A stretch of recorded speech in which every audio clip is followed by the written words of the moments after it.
Sunil Kabra from Ace Human Capital Limited, which is our contractual staffing arm. And we have Vicky Jain with us, who heads the co-founder or the founder of Convergence IT Services, which has Unova HRMS platform, which powers 4.5 lakh employees per month today. Okay, I at Acura represent Recruiter Talent Acquisition Firm, which is a technology-enabled company with more than 55 partners and around 100 plus associates across the country, working and helping organizations in becoming a tech-enabled platform to plug and play the entire recruitment space for organizations which want to grow and ramp up at a speed across the board and across the levels. Sunil Kabra heads a contractual staffing arm, has more than 3,500 people on the third-party payroll, both white-collared and blue-collared people on our roles. Uh, we obviously power with a strong technology platform, and Unova adds to the strength of the platform that we bring in. Yeah, so I would think of it. We had a situation. Times are tough, but they are not going to last forever. Investing into the biggest asset of an organization, the people, communicating and engaging with them in the tough times, involving them in very, very tough decisions like leave without pay, pay cuts, and various other things. All would have helped in keeping the employees engaged, and at the same time, this team would have been a willing team helping the company foster the growth as the times turns better. Employee engagement is all about getting the employee passionate about the job, committed to the organization, and work collectively towards the goal of an organization. The parameters have changed continuously, and they're continuously changing due to the COVID changes. We are working from home. People have their families along with them. Kids continuously getting on, and then you have the goals and the dynamics of the organization changing continuously. I was talking to somebody in the last time, and they said earlier the top management were always organized and had the clarity of view, and they were certain. I think Sanjeev, I think when I spoke to you, right? And the only uncertainty this time is even the top management has a lot of uncertainty on the way the organizations are growing. So the dynamics are changing continuously. Within within 3 days, the entire country within 3 days the entire company was on work from home mode, which was never expected. As per the Gallup study recently, it says that the employee engagement in the month of May was the largest or the highest ever in the entire world, which was never thought of. Yeah, there are worries about layoffs. There are worried about various things. At times, it's about survival by performing well and delivering well. The topic for the day, which we have the pulse of the employee engagement during the COVID times. I would not waste much of our time and get the panel introduced to us. We have Parul Gupta, a management professional, a senior management professional in the HR domain. She's been having 16 years of industry experience and she was the ex service head to Jabong Myntra and also the ex HR head to Jabong.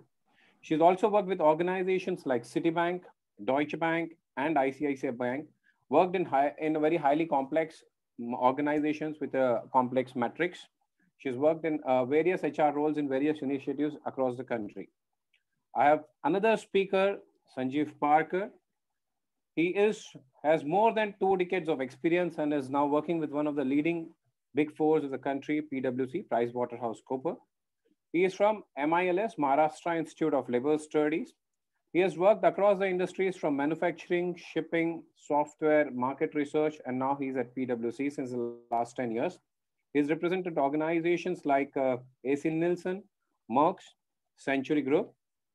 He's authored various HR policies for various large organizations. His interest as an avid sportsman lies in cricket, tennis. No, this I wasn't aware of, was rifle shooting, sports biking as well. Yeah. So Sanjeev, good morning. Good morning.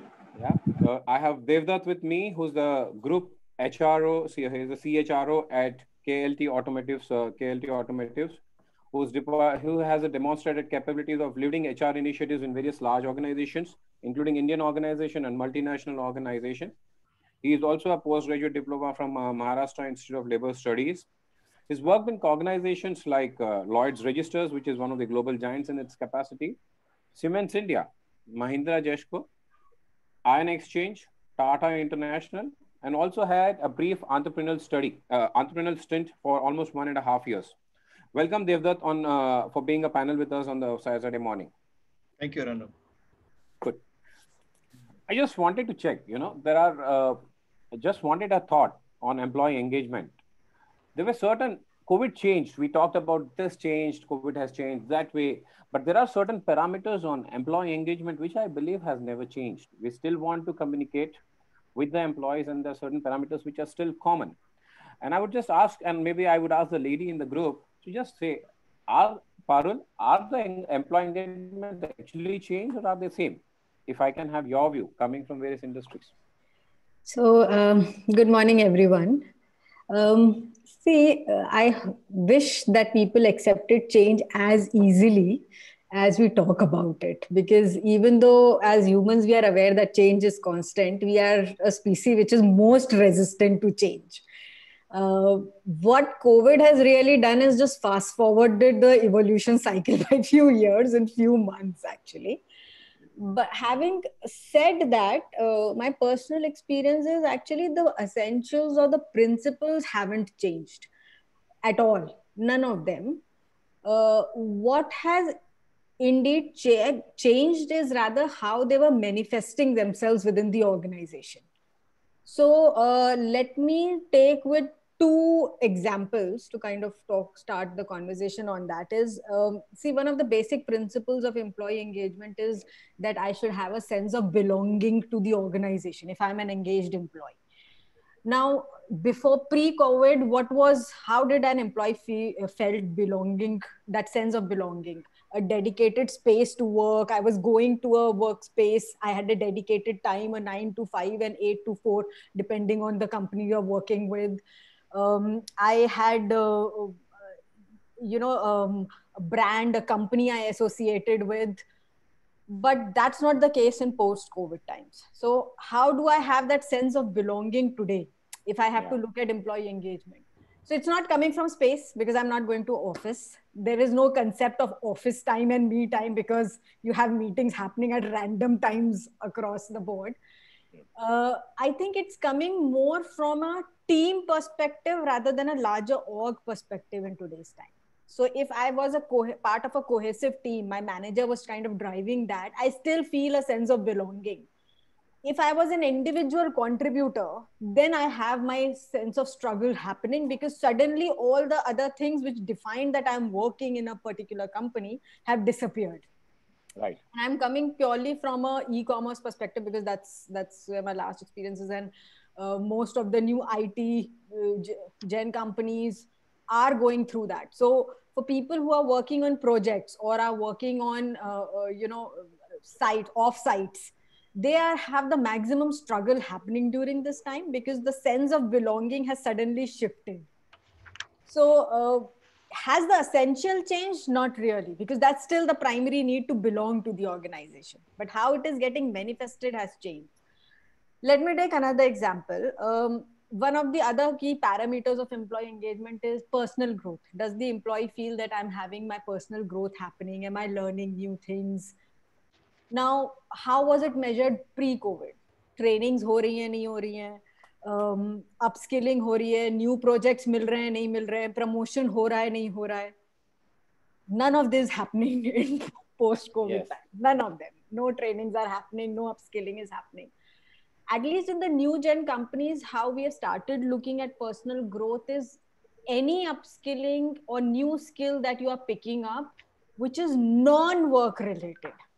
So people are really appreciative, and I'll give an example. What we have been doing in in Myntra context is, we were part of, we have membership for all these online learning tools, and we encourage employees to do any course which is not related to their job profile, because people are getting really bombarded with either homework or office work, right? So you're struggling between the two dynamics.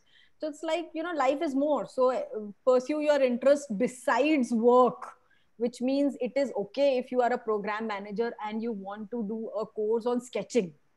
Yeah. I mean, because that interests you, that you can do at home, or you want to join an online classes of learning guitar. Fortunately, a lot of classes are available online in today's time. But I'm just taking examples which we are doing within our setup, because the whole dynamics of defining personal growth has changed.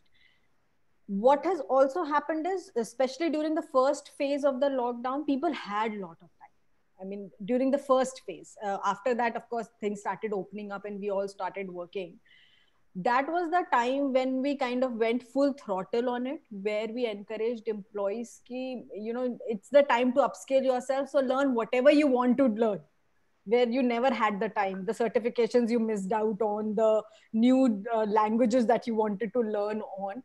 They were pricey propositions from an organization investment perspective, because the moment you get into those, the organization has to bear a cost for it. But I think that depends from the organization to organization.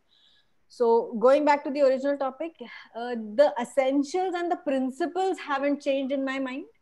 It's the manifestation that has evolved or has been forced to evolve over a period of time because of COVID.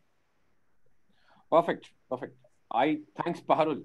I just wanted to understand more from Devdutt. What is your view? You come from an auto industry, and I'm sure it was very different dynamics out there, right? So, what was your view, and how are you looking at the employee engagement, right?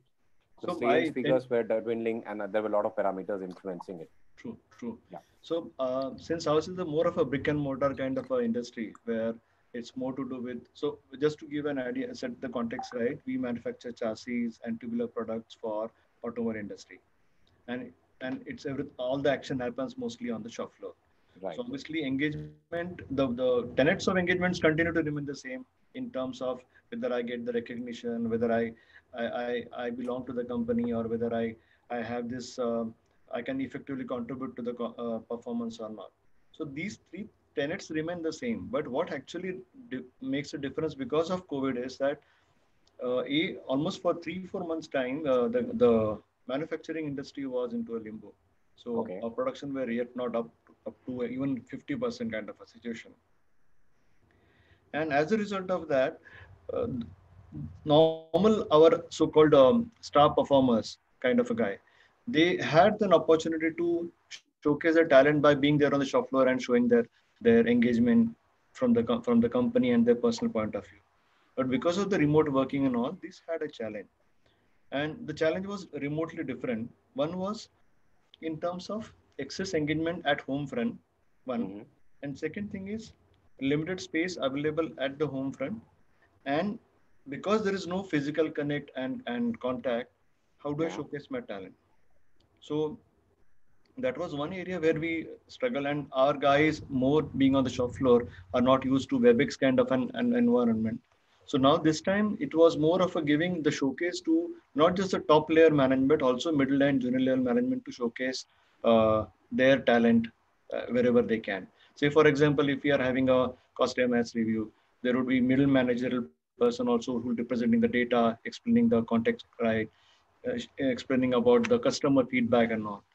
So that is where I think the more we give importance and recognition to the employees to come forward and express freely, that is where the engagement of the employee towards the company will improve, and together the morale will improve. Perfect. Perfect. I think what you said is how do we basically add the middle management representing most of the data while there are junior guys working as well on it. I'm sure that would be a very, very important challenge for you guys, right? Sanjeev, how was it for you guys, right? You guys represent one of the big fours in the country. How was it for you? Specifically, if you can share some of your points from your end. Are we referring to original question on parameters? Whether parameters have changed? Yeah, employee engagement parameters has changed or not? Yeah. So largely, so let me make it a little broad based. So if you look at people engagement, typically, if you look at push pull that happens. So you have got things like, you have got pride. People take pride in their brand. People do advocacy, which they recommend you as an employer to their colleagues. They are willing to work with you. These are 2-3 parameters on which, this retention, pride, and advocacy are 3 basic tripods on which, we measure our people engagement, right? And I think most of the classical models follow that.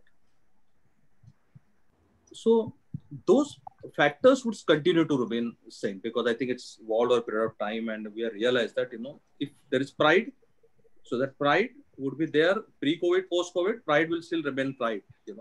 So the effort that you take during COVID scenario, okay, would also ensure that, people are more proud about Hello. working with the firm.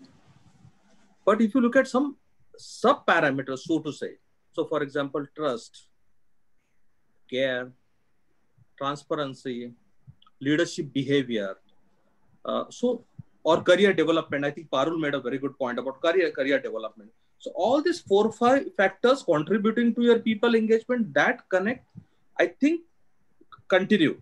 The situation has changed, factors have changed, circumstances have changed, but I think that continued. Secondly, I think that push-pull factor. Again, Parul made a point about brand association. People form their opinion or thumb rule about being with the brand, and that happens because of the several experiences one gets over a period of time. I think that has also continued. In fact, those organizations that couldn't demonstrate as to how they have impacted lives of people all these years, because of the COVID scenario, they have to demonstrate those actions. I think that has helped immensely. That to my mind is my response to your question. Perfect. I think in principle, we all agree that, yeah, the objectives of or Absolutely. overall the broader objectives remains the same. As Parul mentioned very specifically, that only thing is the technology has fast forwarded certain things and adoption of technology and the way it has to be done. Right. So that is what it is. Only thing, if I can understand, and Devdutt, because you represent the industry which was impacted a bit larger, ensuring the objectives and the goals of the organizations would have changed, and it would have changed drastically and continuously. Right? How was this information flowing continuously to and fro? The predictor, even numbers couldn't have been predicted, right? So you guys would have had your own challenges.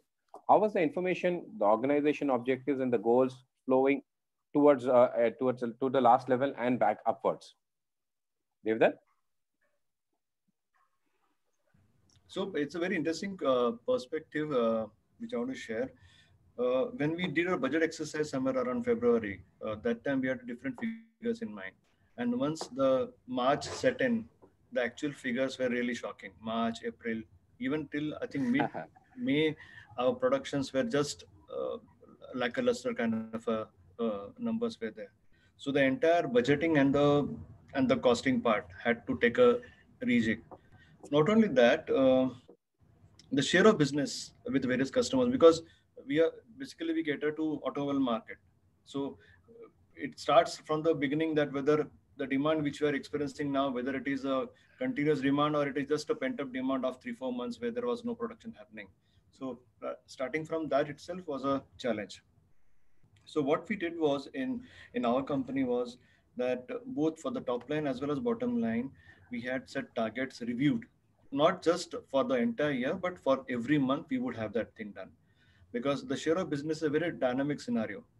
And mind you, we had other constraints like there was constraints on the production capacity, number of people coming on duty and all. So that was a real challenge for us, and that's where we said that let's have a continuous review almost on a weekly basis, and then having consultation on a monthly basis. That was one part. Second thing, and that's where the engagement comes in very important, is there were roles which required to be changed or multitasked. Like for example, the traditional person who would do with share of business or liaising with customer, he may or may not be available because of COVID time. So we had to quickly gear up somebody else who would take charge of the situation and do it. So liaising with the OEMs, their seniors and all was a real challenge. So how do I train my quickly ramp up the number 2 or number 3 in the team to take up the roles and responsibility and deliver the expectations is what was a major challenge from the engagement point of view.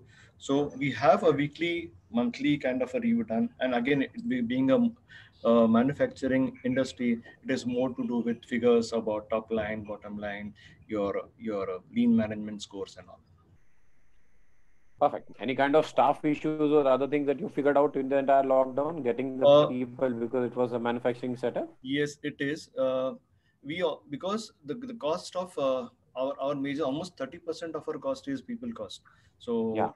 So we had to actually deal with the situation where how do we uh, keep that cost at bay, and that's where we had to take some tough calls, and that's where, fortunately with us, the engagement and the loyalty of the company, of the employees towards the company is very good. So we have employees who have about 10, Okay. 15 years of service. So then taking a call in terms of Okay. reducing people from that segment of employees who have put in 10, 15 is an emotional trauma. But then we had to take everybody on board and say that, look, this is something which is unavoidable. And employees also realized that, okay, this is something, let's go ahead. And they positively supported us, but we did it in a much more humane way and respecting their dignity. Perfect. Thanks. Sanjeev, for you guys, I'm sure predicting the numbers, you guys are more on the auditing and the accounting part of the business. How was the objectives and the goals changing, and how was the communication to from the top level to the bottom level and backwards for your industry? Well, so let me talk about the industry generally. That's my broad sense about industry. It may be software consulting industry or consulting industry in general. As you know, we don't produce or we are not into manufacturing of any metal, etc. Like Devdutt. So basically, we are on periphery, right? So we advise Yeah. clients. The entire consulting industry advises on client, right?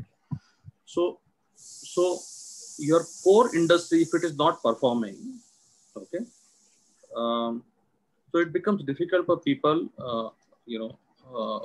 that are actually advising people, etc. Okay, that could be software, it could be management consulting, anybody for that matter. Right. Broad view. I think what is important to my mind is, regardless of whichever company, if industry is going through uncertainty, and I don't think that people have challenge with the uncertainties, so long as we tell them that yes, there is uncertainty around. Message number one is, do not panic. Don't panic. I think that's something that I think people have done very well. Your leadership tells employees that do not panic. It's equally troublesome for everyone globally. Okay, and we will deal with it as we go along. I think that gives people a comfort that yes, we are not very sure, but there is someone else who knows how this is happening, and therefore a unified control need to be demonstrated. We need to keep communicating, as they've said that we need to keep communicating to people that yes, this is the scenario 2 now, this is scenario 3, and this is how we are responding. So 1 month doesn't look like another. What the information that we had about COVID in the month of February was much lesser than what we have today. So we are that way quite comforted, although you might not have got vaccine, but people know that it's going in some direction. And that, to my mind, is very important, especially when you set your performance objective. Okay. For example, they've said that we make those KRAs and it goes down the line. So when top management goals change, obviously it cascades down the line. So we're coming back to that good old MBO days, management objectives. We need to have again the control over this. Okay. So I mean that's the way we handle the communication between top to bottom. Parul, specifically on the e-commerce space. Thanks, Dev, Sanjeev. Parul, from an e-commerce space, I'm sure they were continuously operational, and the moment the market started or the lockdown got open, I think there was a big wave towards your segment. How did you guys look at the flow of objectives, goals, and other information from across the level? So it was actually quite a painful process, let me put it this way, because as Devdutt started on that topic, see, in the month of February and March, after some 10,000 meetings and multiple versions of the file, do you agree on the broad revenue cost of the company, right? For the next year, as we call it, the operating plans of the company. And most companies make that, right? So we agreed on it in March first week, finally sanctioned by the board, and this is the operating plan. And then COVID happens, and I must confess, between March 20th, which is when the lockdown started, versus till April end, I had 50 versions of that file. And I'm not joking. 50 versions of that file, because that was the first lockdown. None of us knew what's going to happen. So it was all hype. Just imagining, just putting assumptions, a lot of assumptions, and making, therefore percolating it downwards, that if this happens, then what? If Y happens, then what? But what was good was, because there was nothing to be done in that first lockdown where everything was really just off, it gave time for the senior management to really come together and think about the possible options, what we could do. At least that time was there. And everyone was getting a bit jittery about it, because no one knew what's going to really happen. And when things started opening for us, for e-commerce, it really just started like from day 2. The moment the government said you can start, okay, the delivery starts. Customers expected next day delivery ho jayegi, which really couldn't happen, but at least it started. So we were prepared.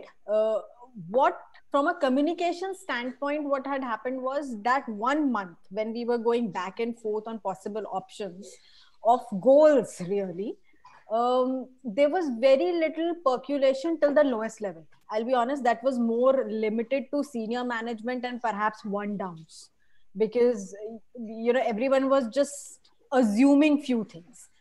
But after that, April end is really when we reached a place where we were sure, okay, these are the possible 5 routes that we can take in sense of targets and revenue goals and cost goals, etc. That's when the information was actually shared with all levels of the organization in their respective areas, that these are the 5 possible goals. Even then, it was given as 5 options that any of these could be your goals, which was quite a funny way of doing the goal setting. But at least people knew that, okay, ye 5 hi ho sakte hain. And it was only in June, when the second lockdown got over, is when we defined that, okay, this is really what we are gunning for. So, and that's when the communication happened to the last level of the organization. Mediums of communication were, of course, what we are using, like your Zoom calls and your regular meetings and reviews and talking through those. One thing that has helped us consistently throughout this period, with or without lockdown, with or without COVID, is we have a process of a weekly review, which is just looking at the overall numbers, and every team does it in their context. We continued it religiously, with or without business, with or without office working. Numbers agar pichle hafte wale the, then also it's okay. We still just maintain that rigor, so that that numbers are there with people. It's just not like kind of forgotten and shoved down under the carpet. So that helped. But I must confess, it was only by June end that the message got percolated downwards. Nothing before that. In fact, I agree, and I agree to the point. I've been talking to a few CEOs of various organizations in different sectors. One view that they came, that in the lockdown, they never knew what is going to happen. They were expecting, so everybody started looking at zero sales and zero numbers. And once the lockdown got over, they had nothing, no clarity. They said, let it flow as it comes. Then we'll see, was the answer that most of the guys gave. And I think now there is a clarity once the business started recovering, and people never expected that the sales volumes would almost go back to the levels. I'm sure e-commerce has added a good catalyst as the overall system in the ecosystem in terms of deliveries and other aspects. But anyways, coming on to the processes would have changed, right? Within the banking industry or within I'm sure, Sanjeev, for you specifically, if I would like to understand, processes would have changed every time, every minute, right? You would have had multiple changes in the way the entire flow would happen. As I pointed out that the organization plan, 50 versions came out. The process, I'm sure, was coming out every day. A new process was coming in. Devdutt mentioned specifically that somebody had COVID, which was not predictable. And suddenly the person who was supposed to do some part of it, again, the new person came in. So that means the entire flow of the process was changing. How was that communication happening, and what kind of problems or the issues that came up, and how did you guys manage this? Sanjeev, specifically, if I can understand from you. Sure. Just one second. Yes, Sanjeev. Okay. So as somebody said that, COVID has accelerated outperformers and it has also accelerated closures of some organizations. So the organizations that did not have basics in place, okay, so they are the people who got closed down, right? Because your governance was missing. So there are two ways you run this, right? So one is governance. Secondly, by doing tactical things, right? So I think there are a lot of organizations, including ours, where governance was in place. We had some foresight, regardless of COVID. So the processes were robust. Yes, there are certain things that have undergone changes, like infrastructure support and these tactical things. Your IT support, the way we look at the performance objectives, the way we look at employee engagement, the way we pull them together, etc. So I think governance has largely remained the same. This is my view on this. It has become e-governance, so to say. So in a good year, if you are coaching and developing people very well, because you are got good governance, and now the same process we are doing it virtually. But if you are not doing it offline mode, anyway on online mode also, it would not have changed much. The same thing for communication, leadership communication. Instead of a town hall and snacks party, we will have this virtually. It will remain the same. So core processes, governance remain the same. The nature has changed. I just wanted to make one point on this pandemic and WFH. I think a couple of things that people need to be convinced about is, one is the organizations need to show your care, trust in action. I think that to my mind is very important. That will never go away. Okay. I think what we did very well is a lane changing exercise on highways. When you are changing the lanes, you give the signal that we're changing the lanes, and so we told employees as to how we are changing the lanes. So people were not taken by surprise. Otherwise, what happens if you keep changing your goalpost, then people get confused and they don't believe in your objectives. I think that is something that we did very well by way of regular communications, by handling their queries. And we thought that it is better to over-communicate than not to communicate. It is better to tell people that things are changing. We are also in the same boat, etc. I think that worked wonderfully. Perfect. And Parul, more from your space. I'm sure you guys had the e-commerce, delivery staff, everything working quite actively after the first 2 months of lockdown. So, see, from a process perspective, I think one thing that has evolved for us, or at least has come into focus, is the role the government plays, which somewhere had taken which we don't pay so much attention to in the new age industry. We think, it's kind of one of the things to be dealt with. But the importance of government actually came into forefront during these times. And I'll give you a very live example. For customer care, unless the government changes the role, you cannot work from home. Right? And the telecom department changed their rule only in April, late April. Between March and April, what do companies do? I cannot take calls. How do I service my customers? So there, as a company, we had to be innovative. We directed all our traffic to emails. Now, not every customer is email savvy. That's fine. We have to live with it.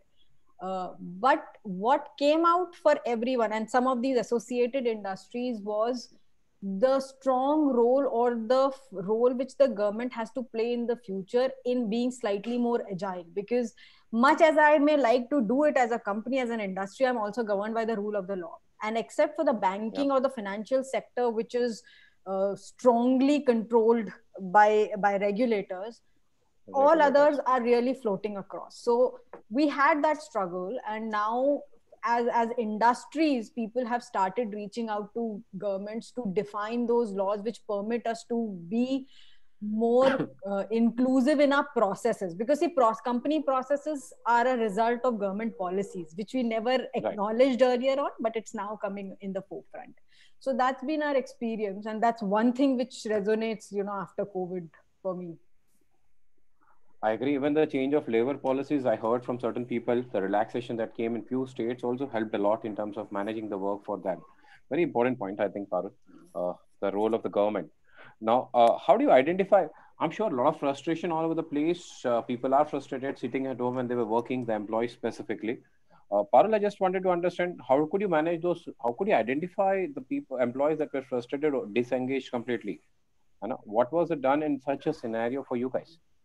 So ours is slightly easier situation than perhaps what Sanjeev and Devnath has, because as I said, except for the warehousing facilities, um, rest all the jobs can be done remotely. So everyone is on their laptops and it's e-commerce. And for us, employee engagement is measured through online tools. A lot of real-time tools are today available in the market. One of them which we use, and I'll take their name, is Infido. So that gives us very real-time pulse of the organization. That helps us identify the employees who are disengaged or things that are worrying them, and that allows us to reach out to them and talk to them therefore. So purely from an identification perspective, it's not such a difficult task for us because everyone is online with or without COVID and is responsive in that sense. But yes, what was challenging was for that force that works in the warehouses, the part of the delivery channel. For them, it was a bigger challenge to identify and therefore work around it. And therefore, we changed the strategy on that side. We did not go for identification at all. We said, okay, there are 4-5 principles we'll generally play with. One of that being that the managers have to certainly be more empathetic and have to be slightly more permissive, if I could use that word, more generous in their outlook, so that generally people are not so disgruntled by things. I would hate to use that word, but perhaps a little bit of lessening of the discipline, which made life slightly easier for people, was the general principles by which we were working in these spaces, so that the discontent is lesser. But we did not go for the identification of resources like, this employee is disengaged and here, therefore, how do we tackle his or her problem separately? That we completely did not even attempt during the first 3 months because not possible. We just didn't know where we are heading. So yeah, but now it's settling down. So it's back to normal for us, really. And Sanjeev, how was your experience? We are responding to your question on frustrated and disengaged employees, right? Yes. Okay. So, so I think every day as HR, a lot of information is thrown at us, regardless of whether you carry out a full-fledged employee satisfaction or employee engagement survey or not. It just, people talk to us through emails, through your town halls, through your skip levels, through general observations. We can observe and listen, right? Even if a person is not filling up, etc. People are throwing a lot of information at us, and every day this information is like drinking water out of fire hose. It's like too much of information. I think we need to observe, listen, and work on that.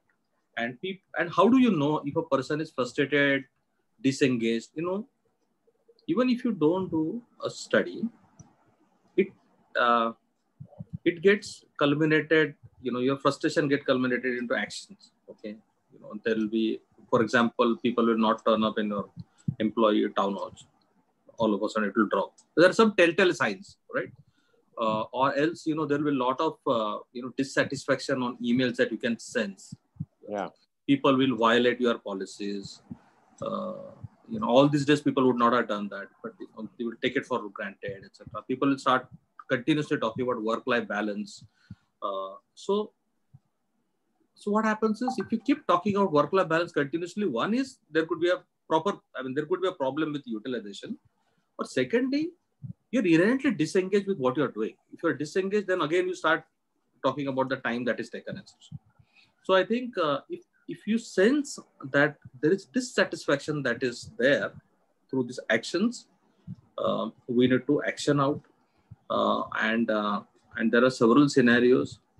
We did dipstick study, a very short study, because it was very important for us to know how people are thinking, because we are taking actions. Okay. Right. We are taking positive action. We are doing a lot. There are a lot of things that we changed. But is it helping them? Is it making sense to them? Otherwise, what will happen is that, we are having a divergent. Fortunately, we got a lot of inputs, and it did help us correct the course. So we have to bring them back to the fort, keep talking to them. Especially one good point you mentioned was the on-site. The people who are on-site, it's very difficult, right? But again, this takes me back to my original point. If your governance is in place, minus COVID also, if you are in touch with your on-site employees, you will still continue to get that information. You will sense that. That sense check has to be done. Perfect. And I'm sure, Devdutt, for you, these problems would have been lesser comparatively, because you had your people working the way the normal workforce would have done, knowing that you're into manufacturing. Actually, it would be a different. It is a different scenario. Okay. First, April, May, the initial part of the COVID time was really challenging time, where we are not sure whether our salaries would be impacted, whether it will be paid on time, because there's no revenue coming in. So, especially with workers and employees, and we have spread across India and also in South Africa. So obviously that question was there. And the moment you start apprehending something, you start also imagining things that, okay, if salaries are not paid on time, would there be reduction? And then it starts manifesting into behavior. And what Sanjeev rightly said, it starts manifesting in the team meeting. What we actually did was that we tried to convert this into an opportunity by saying that, okay, what are our offerings to the market? We manufacture chassis, we manufacture roofing sheets, different categories. Now, what is the market offering us?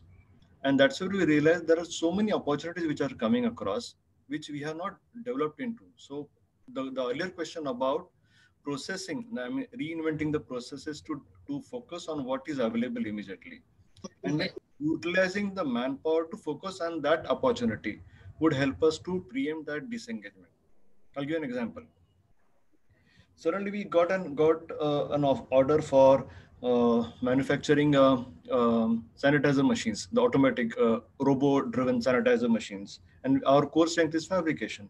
We had an opportunity to manufacture chassis for ambulances. We had an opportunity to manufacture beds. Now these are all different new avenues coming up. The moment I shift the focus of employees towards this opportunity, and they say that if we cater to this opportunity together as a team, I think we'll be more engaged and we'll get more results, and our other preemptions or problems which we anticipate would be taken care of. I think that really helped us in giving them the positive strokes. But as rightly mentioned by Sanjeev, it is more to do with communicate.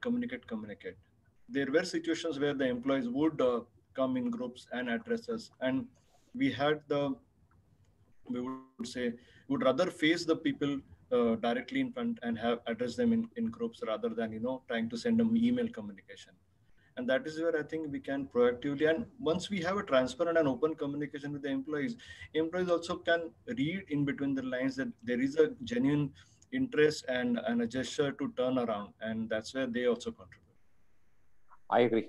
In fact, what you said, there were opportunities in the entire cycle, which I'm sure people had changed the gears completely. I think in one of the panels where we had a speaker who had come from a FMCG company selling paints, and he said they had the chance to develop sanitizers. The fear was that there'll be layoffs, and suddenly they changed the gear and they created, I think, what they mentioned, 14 products were launched in the entire life cycle, in the entire 3 months of lockdown, which they said that they would never have expected. It would have taken 1 year almost to finalize that this is the product and should they do it or not. And they launched 14 different product categories. Point taken. I think that was important point. A last question to everybody, and I just wanted to understand one from you guys. A lot of people, they want to give their honest feedback, right? They want to give their honest employees, but they feel that they'll be, either they'll be, the feel would be that these guys are retaliating or being singled out. And more during the COVID times when they're sitting at home and trying to give the feedback. Sanjeev, important in your case, I want to understand, how do you guys deal with such situations? The importance are important. The feedbacks are important from that guys. But at the same time, it may happen that he gets completely singled out because he's talking something which is going to be contrary to what people would like to listen, or maybe the top management would like to listen to. How do you manage that aspect? Yeah. Okay. So let me handle this in two parts. So firstly, to my mind, such feedback, negative feedback, or Dave, is that at your place? Is somebody unhappy with the time that you're spending with us? No, I know it is. Yeah, okay. Just kidding. No, it's at my place. I'm sure my kid is at home, so it's at my place. No. Okay. That's a work from home and still engaged. Okay. Yeah. This is actually an example that somebody's retaliation. Okay, that's fine. Okay. So about getting an honest input. So as you know that if you really want to get an honest input from anyone, the first thing is that assurance. We need to remove that fear of retaliation from the mind of the person. Okay. Now, to my mind, these complaints around abuse of powers, ethics, code of conduct, etc. This is actually culmination of or manifestation of a bad return on experience. If you would have heard about it, it's return on experience. We invested in people to get positive experiences. If they're getting negative experience, they're talking about it. Now, you're lucky if somebody talks about it. You're not so lucky if people don't talk about it. Now, how do you ensure that people feel assured? Okay. Now, one is by way of action, telling people that it's a zero tolerance on violation of code of conduct. There will be immunity against retaliation. Secondly, when you are listening, you should listen without judging people. You cannot justify. I think that conversation is extremely important when you're talking to people. So if you start judging people, if you start giving them justification, people wouldn't open up. Living organization value, having right tone in the conversation is very important. Either it could be verbal or non-verbal. That right tone is very important. If it is non-threatening environment, I think people would be happy to open up. I think to my mind, we always have this mechanism of anonymous surveys, right? So I'm not a great fan of anonymous feedback because I think the success of openness in your communication or culture would come up when you got more and more people writing to you with their names. Okay, this means you are able to create that kind of environment that excludes fear out of the entire thing. I think that making that kind of culture is very important instead of getting to the anonymous services. I agree. And Devdutt, how about you? For you guys, how does it look like? In our case, if I had to look at this particular question, when we say retaliation means what?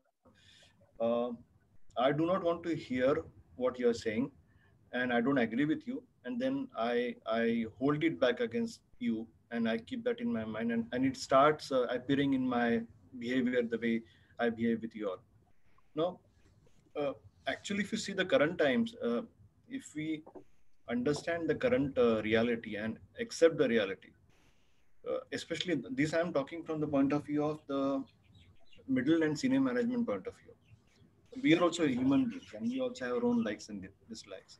But we as an HR, if we have that engagement with our peer level people to help them accept the fact and the feedback which is coming from the employees, and then without reacting, responding to it.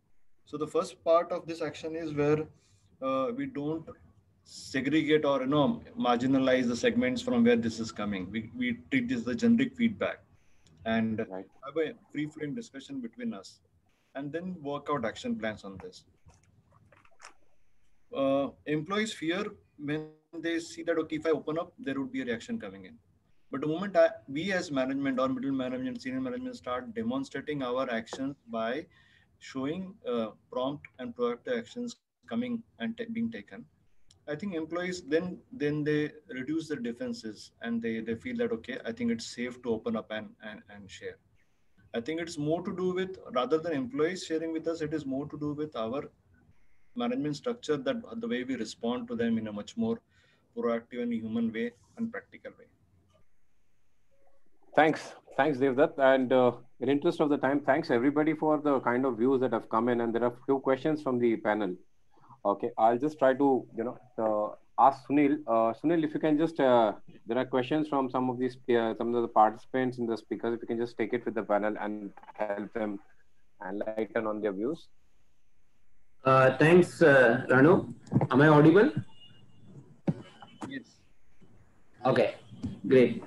We have one question from Narendra Rawat. He is saying, any ideas on increasing engagement for employees in support function, finance or HR, where their contribution hasn't been always clear to them? Parul, would you like to start that? Well, yeah, HR for HR is a avoidable role in most organizations. But I think in these times, it has actually been brought into focus because HR, I would not say finance, because finance is typically at the forefront of a lot of things within the organization. But I hear it that being support function, you always feel, you're being sidelined or you're not in the focus of the organizational, policies. I think during COVID times, what has happened is everyone, it has brought in a lot of equanimity in the organization. And when I say equanimity, I mean it across levels and functions. So really, you could be a junior coder in the company versus the CEOs. Everyone is working from home. Everyone has similar issues happening. Everyone has same constraints of working. So department wise, work wise, no clarity of goals is there for everyone, not just HR. It is there with the revenue stream also. I don't know what my target is. The marketing guy has a similar issue that I don't know offline marketing ka budget hoga nahi hoga, because suddenly every budget is going to online marketing. So the problems have become similar for everyone, which has brought on a lot of equanimity for us within the organization across levels and functions. So I'll not say anything separately for HR and finance, but yes, it has indeed brought in a focus on one role, which was earlier on missing. That is HR for HR. Actually, even in a smaller organization, there's an HR for HR now. I think you're right. It has to be now HR for HR. Sanjeev, would you like to throw some light, because there's something from a finance perspective and you might have had some such kind of feedback from finance people? Yeah, Sanjeev. No, I think if you look at COVID scenario, if at any time the support function, okay, because we bit ourselves down by saying that we support function. But I think in these times, finance, HR, business services, IT, they are actually playing a key role. And if you look at their contribution, that is very much visible. Okay, how can a person enter into an office or a pharma factory without business services or administration taking care of it? HR, we are the solid link between the management and employee. Take the communication back and forth without doing any data massage, etc. Thirdly, finance. In any year, if finance has to be respected, this is this year, because we really need to do a fantastic planning. And all those organizations that are surviving, I think there is a huge amount of recognition, to my mind, for all the support functions, and including us. I think it is very well recognized. And their care is, to my mind, for support function is how do you give delight to an employee? Okay, how do you make because delighted employees, delighted client, right? Old saying, right? So similarly, for that return on experience, we have got a huge role to play, and organization is acknowledging, recognizing that HR has played a role in ensuring better communication. Finance has organized for the funds. They help the planning, and all these functions are actually working together to make it happen. So this term to government, and hats off to all these functions who are doing a great job here. No, I think it has been hats off to all the functions who have been doing a great job and supporting to keep the enterprise running. Okay, be it finance, be it HR, be it IT, etc. So they have been doing a good job. In fact, security has been on the front line. Okay, I mean, if you say from an admin perspective, okay, they have been on the front line. We move on to the next question. Next question is coming from Ashwini. How are we innovating to keep employees engaged? Devdutt, would you like to take that?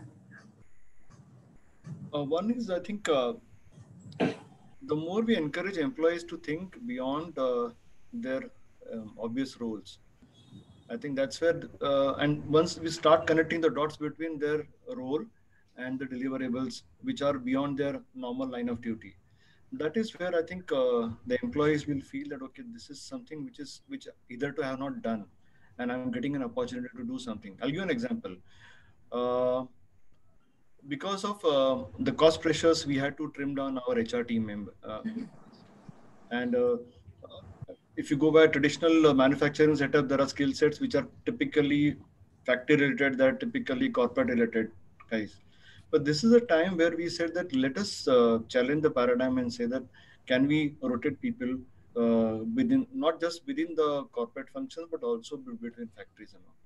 And that is where I think the moment they start experiencing new challenges and opportunities, their engagement stepped up. And of course, there were challenges from my point of view to give them right training and guidance and all. So that was happening. But otherwise, if you give them the right challenges and give them avenues to, open up, perform, I think that is where engagement would automatically step up. Okay, good. I think very well put through. I have another question from Preeti. It says, what kind of team collaboration efforts being taken up by the companies in the COVID times?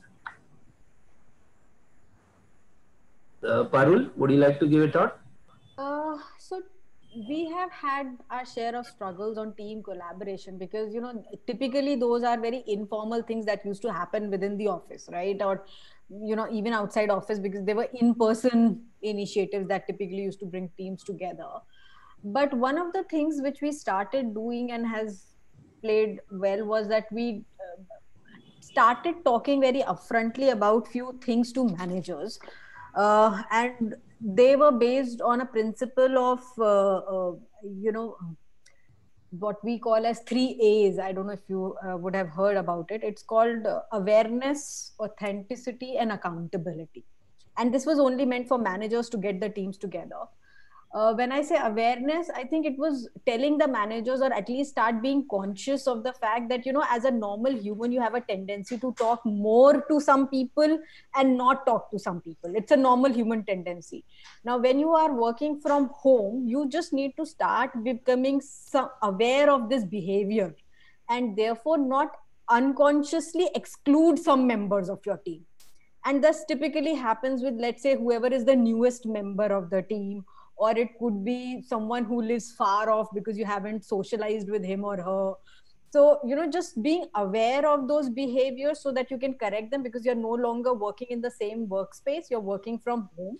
So awareness is what we started bringing in with the managers. Second was about authenticity.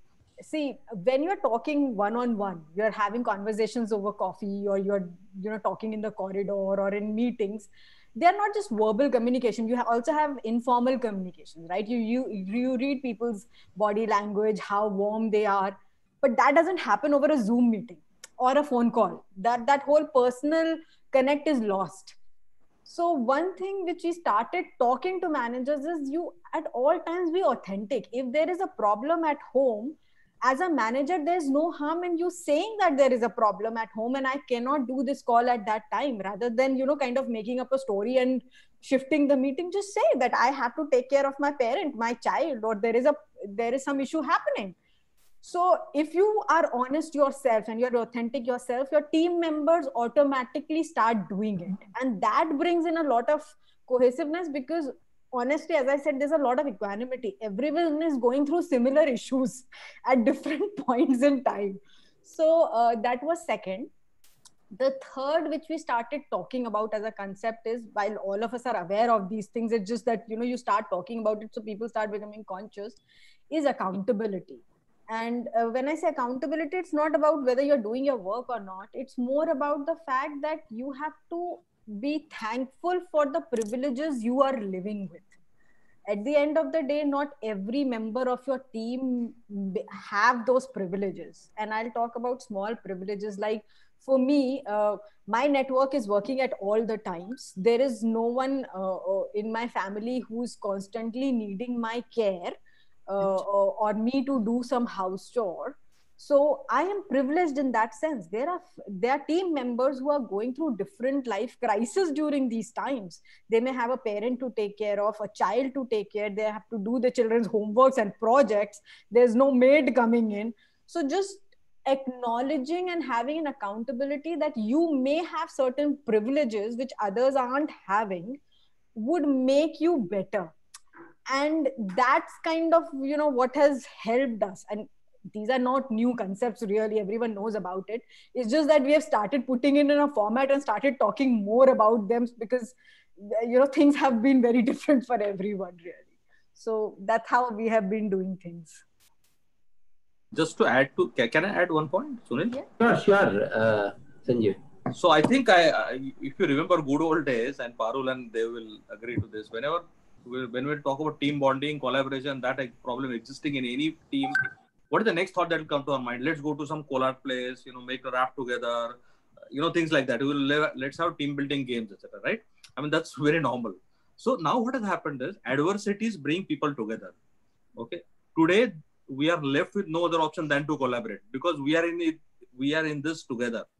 All of us will sing. So we have no other option than to hold our hands. So this, to my mind, is COVID is like low tide. Okay. If your governance is good, etc., it will show up. If your governance is not good, it will also show up. So I think collaboration, if you do not collaborate, anyways, writing is on the wall.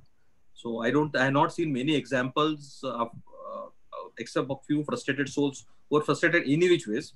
Otherwise, people are actually collaborating and making it happen. Sure. Thanks. I think well added points. I'm moving on to the next question. What kind of team collaboration efforts were being taken by the companies during the COVID times? I think some of the points which we have already covered during the discussion, but maybe just want to add, Sanjeev, since you are there, you want to add something there, and we move on to there after next question. Yeah, go ahead. Yeah, I think all good points are already made, and I'm not going to make worst point. That's not the point. I'm just, it's about, I think our structure has to be right. Okay. So it could be a metric structure or otherwise. I think if responsibilities are blurred in this situation also, it can create chaos. So I think there are companies that are putting structures in place, organizations, when they realized that this is the time when action will be low, they have used this time to set governance in place, framework in place. It could be your risk management framework, it could be your human capital policies, etc., etc. Put all these things together. I think in a short while, even if when an economy comes back, I don't think that right governance will go away. I think this is a good thing that has happened, and there are various initiatives that were taken so that people can work together by work of learning, innovation, being an agile organization. We ran some design thinking principle, some projects on design thinking, so that we can empathize, learn from people, take it back to them, etc.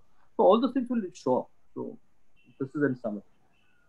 Yeah, I think a lot of team collaboration, virtual team collaboration activities took place from a team engagement perspective and keeping the team busy. I think many companies and many industries did that. Moving on to the next question, maybe Devidat, you can take that. How was the experience, rather retaliation of asking employee to work on non-core areas, like making sanitizers or mask or any other item during the COVID times when the business was down? Was there any scenario which you had faced, Devidat? Yeah, so our industry is basically fabrication. So we cannot say that those are non-core areas. But yes, the machines were different. The technique was different. So initial challenge was there that you have to reinvent the entire design and try to ramp up the production also accordingly. But I think the moment you start engaging employees proactively giving them that space to perform. I think that really made a big difference for us. One part. One aspect which I think Sanju answered the question, and I think I just want to touch up on, and I am realizing this, and probably that is a bane of an HR person, is that many times HR people get, they're happy to follow the rule to the T. Say for example, discipline, or say for example, performance metrics and all. Now, yes, they need to be followed. I agree. The discipline has to be there. But now we are living into a very uncertain times where you don't know whether the guy will get his train or not, or whether he has he has to latch up a ride with somebody else and all. And that time, if you hold the time clock to him and or her and say that, oh, this is what is not acceptable, especially in a manufacturing kind of a setup. And that's where the HR plays an important role in encouraging the managers to look at the bigger picture about what the business objectives are being achieved. And once that happens, then we can ignore those peripheral situations. And once the situation starts coming to the normal, then we can focus on again going back to the T's and defining the process and all. But till that time, we need to play in between those gray areas and give that space to employees to perform and engage and give results. Okay. Thanks, Devdutt. I move on to the next question. How to measure employee engagement? Are there any standard metrics? Okay. Parul, would you want to spend some time on this? You know what we started with, I think the measurements haven't changed, but yes, we have certainly become more relaxed around them. Nothing different really comes to my mind upfrontly, to be honest. Okay, we move on to the next question. It is coming from Vidhi. How to encourage employees to find work-life balance in pandemic? Parul, you can focus. Yeah. Very difficult because now there are no boundaries. And in our industry, we have struggled with it most because, you know, they are just flowing intermittently. Work is happening at odd times. Flow is happening. Meetings are happening at odd times. But what few things which I think can be done and are being done by a lot of companies is making it mandatory for employees to take some time off. While most of the people feel कि अभी घर रह के ही क्या छुट्टी लेनी है, the fact is it does help to switch off your phone and your laptop for some time. So a lot of companies have started doing that to maintain that balance. So please utilize your leave, take them even if you're at home. You have been at home for 6 months, that's okay, but spend time with family. Or maybe not do anything. One of the benefits, and this is a conversation happening with another employee where she mentioned that, this whole thing of not doing anything is very underrated. We must do it more often. We shouldn't be doing anything for some time to feel rejuvenated. Yeah. So, that's how we are looking at it. But the lines are definitely blurred in today's time. There is, I think it's in some of the industry, it is a fallacy now to say that there will be a work-life balance, because there will not be. It's no longer 9 to 5. It is starting at 8 in the morning and perhaps going till 12 in the night, because that's how it is convenient. It's up to individuals to figure out what works for them, really. What as organizations you can do is provide the necessary flexibility in the infrastructure and the processes that they can take advantage of this thing. So while, and I'll give another example, work from home was taken as a privilege for most of the companies. Now it's a norm. Now, doesn't mean that it has made life any easy, because there is genuine work to be done at home. It's not work from home. It's work at home also. So, it's a tough line to draw in today's time. It is a tough line to draw. True. I think Sunil, half a second, if I can. Yeah, please go ahead. So we did. I think it's worth sharing it here. So we did something called 3 R's. recognize, rejuvenate, and reach out. So we told employees that, we should recognize there is a problem, okay, work-life balance or otherwise. Secondly, you need to take time to rejuvenate. And thirdly, if there is a problem, you reach out to us with this an additional help that is needed. And under all the three baskets, we did something or other. How do people recognize that there is stress, etc.? How do you check that out? How do you rejuvenate? Leadership communication around it. And, leaders came on virtual calls, and some of them said that, we play, CEO said that I play flute, I sing. And how do they de-stress themselves at that level? Okay, I think that was for people to look up to them as a role model, and that worked wonderfully. So work-life balance will not go away. Then we, as Parul said, that we also have pains down there that you don't work. I mean, you apply for leave. Then there is a buzz hour, which is that that 1 hour nobody will call, email, etc., etc. I think that will help. For example, I just to share my own perception. I think Google Calendar, if there is 15 minutes gap also that is seen by somebody, people send me the invite. So they assume that I got nothing to do between that time. So, so I think this will continue and we'll overcome that. Very true, true. We have two more questions. Okay. This one is coming from Preeti Murli. How do we improve the pride of working for a company in this tough time? I think, Sanjeev, you mentioned about pride and being proud to work of employees working during the COVID times. Okay. And that was what was being carried out and thought of contributing to the work activity as being positive thing. Would you like to highlight something here? How do we improve the pride of working for a company in these tough times? So basically how HR can play a role and motivate. So firstly, as I said that HR cannot do anything to improve that pride because we are facilitators. Now, what manifests into a pride? Okay, what called pride? One is that's a series of experiences where people arrive at that decision. Yes, I'm proud of my organization, and every day they don't change that, right? There is a push-pull that is happening, but if net result is pull, they feel that they're proud of it. One is your brand equity. What is brand, in the market? Secondly, number of things that we are doing for them, and the way we are recognizing them.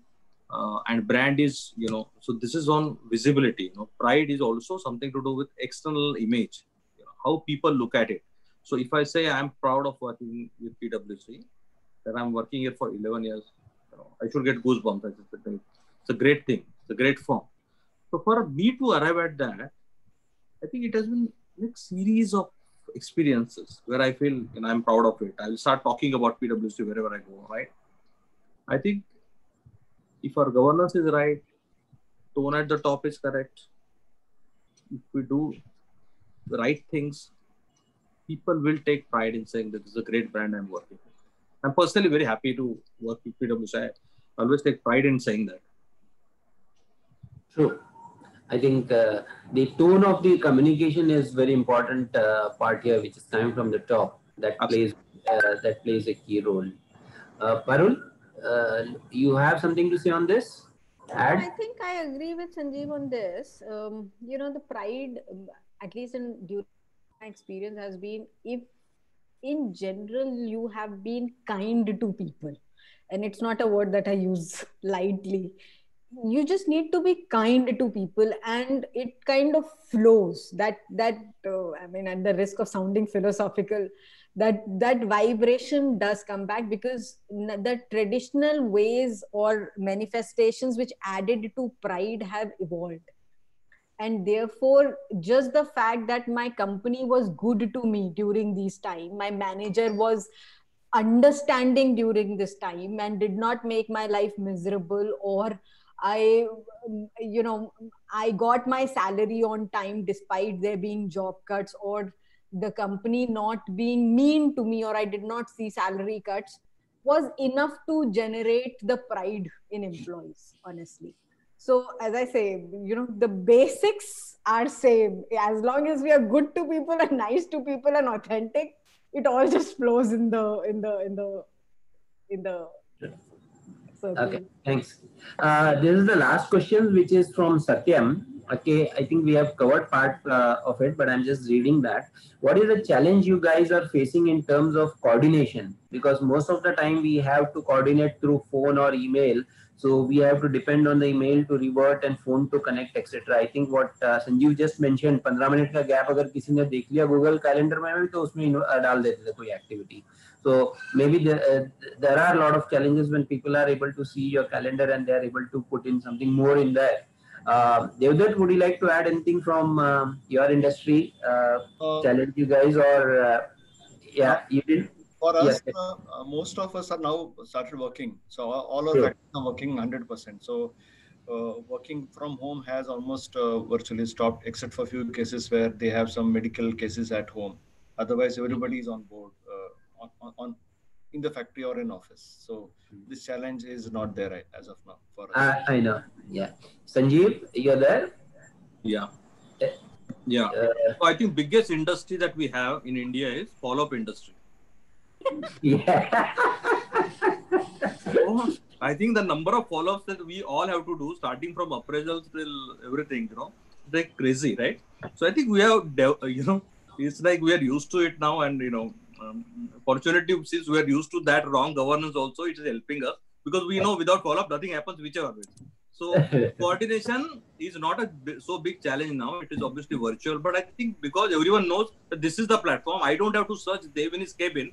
I know he will be there on Google Hangout. So I think it has become unified now. To my mind, it has become slightly better. Coordination has become a little better. Obviously, it changes from company to company. For example, if you are a manufacturing industry, things are very different. For me, it's different. True. Good. Thanks, Parul. Thanks, Devdutt. Thanks, Sanjeev. I think we had a very good interactive session on Q&A. Okay. Ranu? I think you want to go ahead, Ranu? Yeah, I think thanks everybody. I think the way Parul started off with saying that, yeah, the COVID only fast forwarded the entire activities, the way the cycle, the entire cycle, accepting digitization to a certain extent was done. Excess engagement, limited space at the home front. I'm sure that was one of the challenges that we figured out. And yes, in Bombay kind of dynamics or even in the metro space, that's a major challenge which Devdutt pointed out. And new product lines, ensuring and engaging with the companies and trying to emphasize on the requirements that this is the need of the hour to survive. Those kind of things were what Devdutt pointed was definitely seen across the industry. Operational plan, till the month of March, everything was finalized. And March 20th, we had a lockdown. I'm sure we had to redo and a weekly operational plan.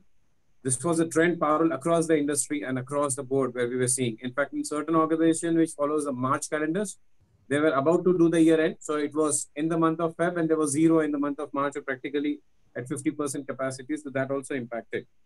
Yeah, Sanjeev, unified controls. You spoke about continuous communication. Very, very important at this point in time. I would thank each of you guys to add up and summarize and tell us the kind of activities, your live experiences across the various industries, and sharing your views and the candid views across your segments. Thanks for being a part of the panelists and as a speaker with us at our group. And thanks for being and giving your time. Thanks to the audience for being patient and asking relevant questions, which could help us in getting further insights into the things.